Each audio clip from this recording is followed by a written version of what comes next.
so hard for IG to win team fights unless they are monster ahead in this situation, right? You have the super scaling carries in the Jinx, the Corki, the Gwen. You have so much defensive zone control with the Thresh and the Poppy, with the fact that you have the Shroud from your Poppy to make sure if a gank comes, you have some sort of recourse. Oh, Mako, the king of roams. There's going to be the rocket jump coming out. The hook lands as well. Get the exhaust down. They're going to be able to flay him back. Yukai trying to play happy feet right now. He doesn't want to lose his flash, and he doesn't. Very nicely done. We will see a javelin land, and Scout has nowhere to go. That's the start you want to be seeing. Shun on the board with this Nidalee. Yeah, but they are going to try and see if they land one more javelin, wait for those cooldowns to come back for Zika, and they should be able to go for it now. You can see flash forward, they do land the stun down. Great Poppy re-engage though. JJ in the right place at the right time, using the steadfast presence, stop Shun from getting the lead. And it's just very greedy from IG, right? Because they make the decision to reset cooldowns for Zika, right? They're like, okay, we got Fondre low, don't think we can quite kill him with the burst damage from Shun. Let's reset aggro, go for it again. But you spend so much time, right? It allows JJ to come over to defend. Speaking of JJ. He's dead. Oh, I have to say that. He's going to get himself knocked it down. Yep, he's dead. They're going to try and get that one over to Shun, but they shall not. Lucas will pick up the kill, but he is still behind. And now, Mako's moved over. Poppy back here. They're going to look for the Gwen, though. There's the dominance, though. This is the experience advantage you were talking about. Flandre trying to run back towards his tower. He will get some extra little bit of XP. Lucas will hit himself onto the wall, but now we've got the Tristana jumping in. They're going to have it. They're going to have everybody here. This is so chaotic, and they're going to jump on the Flandre, kill him off. Will they get a kill in return? They shall not.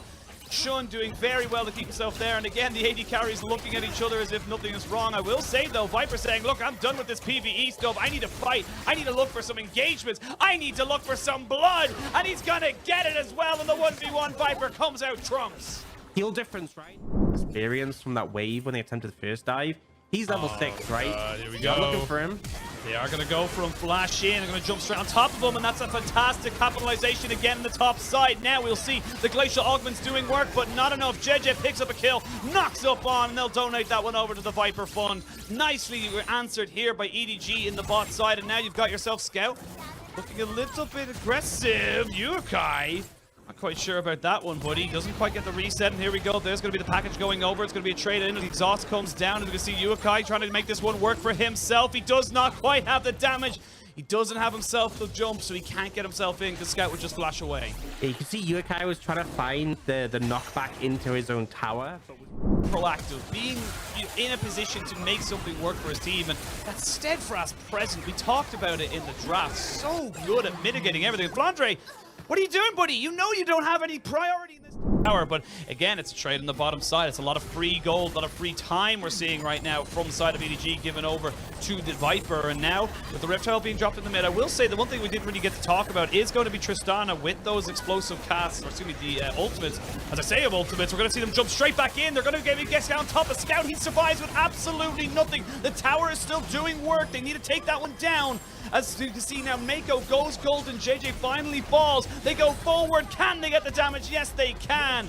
Tower and 2 kills. One traded back over. IG trying to pick up the pace. You can see now Viper being given a lot of time, a lot of agency here, and I gotta feel like with Zika getting so much. Oh, Shun gets jumped on though, and he's gonna be the most fed member, nearly getting taken out. He will get himself healed up just a little bit and keeps himself safe. They've invested so much there. You've lost the flash and the heal from the Poppy and the Jinx respectfully, but now with the Rift Herald live, this could be a big moment here for the side of IG. You know that they're down summoners on the side of EDG.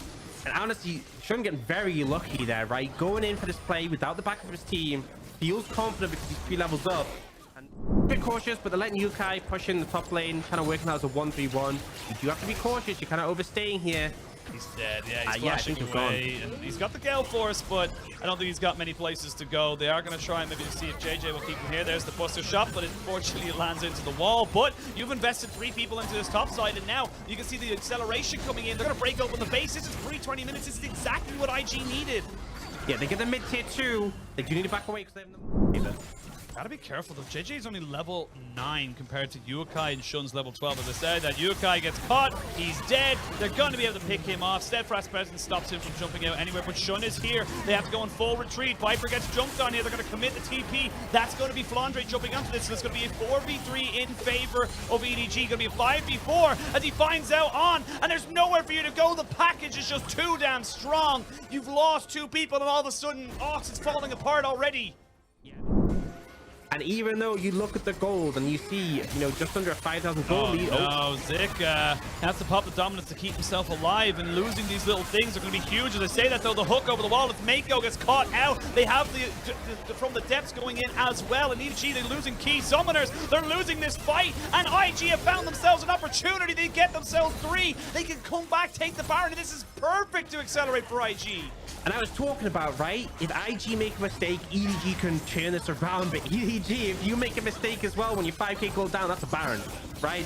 Overstepping, you can see the thought process. It's like, we'll force dominance from Zika, we'll chunk them out, we'll back away. They don't give them the opportunity to back away. Lucas straight in, connects the CC, and they're going to be able to pick up this Baron. And that is going to allow them to keep snowballing this game. They put them down, but ultimately, they can't just charge them. And now, this is really nice play from IG. They push the mid lane tower in. Oh, as I'm saying that, this is not a great play from IG. No, not so much. He has got the fish available to him. We'll get the dominance. Look at the healing he's able to get back on top of this. You've invested 5 members. Every single person from EDG was there, so they need to get themselves all the way back in now. They will lose an inhibitor turret. Will they lose anything else? So again, this is fine for IG as long as they can keep this momentum going, keep pushing forward, and keep breaking open the base. I say that they may have overextended just a little bit. Never mind, rocket jump exists. You're looking for potential engage opportunity. This is scary with the package still. They will force them out of mid, force them away from the dragon. EDG are still confident move forward. Oh, that was a lot of damage. That was half his HP, but the rockets are doing some serious work as well. There's the Mega Jet rocket and the package. Package hits nothing. And I feel like from the side of EDG, I don't know if you want this. I say that they're going to go for IG, who want to try and fight this. They do get the Moonlight Vigil, and it's going to be Lucas sacrificing himself out of this fight. On gets himself with the wall, but Viper is getting the reset. They get the resets onto the carries that they need. And IG, you did so well. You did so much, but I feel like you just went a little bit too long, and now EDG are coming into this game. Yeah, they're trying to force the fight, right? And Lucas ends up engaged on a Mako. I don't think EDG really care if you take down Mako. Viper ends up free hitting. This Jinx is... Well, Viper is going to be the big problem here for the side of IG. They need to kill off Viper, and even then it's a question mark if they can win the game. Oh my god! Oh my god! There's just nothing you can do. The game is over. Double kill for Viper. EDG waited. They bided their time. They knew all they had to do was just get Viper onto 3 items and they could win the game. And now it's it. They can't defend this Baron. It's going to be a miracle steal, if anything, from Shun to try and make this one work. As I say that, great spears over the wall will help you out. Yeah, I mean, Shun just has to hit, you know, several more spears in very quick succession. Oh, you guy. He's dead. He's dead. Yep. 2v3, 2v5. It's not over to the Fat Lady sings, but that Fat Lady is warming up the vocal cords right now, and this is going to be Baron for EDG. IG, again, commendable. You tried your absolute hardest. Yeah, he has just felt so muted in this game, and now Viper's so confident to push up and stop putting damage down. Look at that dodge! Oh, he just gets himself away. They're going to have to jump onto him right now, but the hooks are good, and Lucas is dead. You do not have your Nautilus left. The Super Mega Jet Rocket will whiz past as Corky picks up another one. That's going to be a double kill for Scout, and the game is done. IG, you were valiant. You had a game plan, and sadly for you, you just weren't able to make it work against EDG. They'll crack open inhibitors in top and mid. They've got themselves plenty of minion waves, plenty of time with this Baron. This game is done. Oh. Yeah, it is just dotting the I's, crossing the T's. Honestly, the I's already dotted. They're just doing the T's right now. IG going to try and defend, but it seems all over. Yeah, I just feel that there's nothing else you can do. On trying to fight on the fountain right now, and he's just not able to make things work for him. The GA will be popped there as Zika goes down. The Thresh will be a sacrifice, but there's only so much you can do. EDG take themselves up to 7-1. 2-0 against IG. The expected result, but I still think there was some positives there for IG. Absolutely, right? EDG, we expect them to win this series, right? But it still showed that early game isn't quite infallible. I mean, game 2, obviously, they had a composition where they weren't going to win the early game, but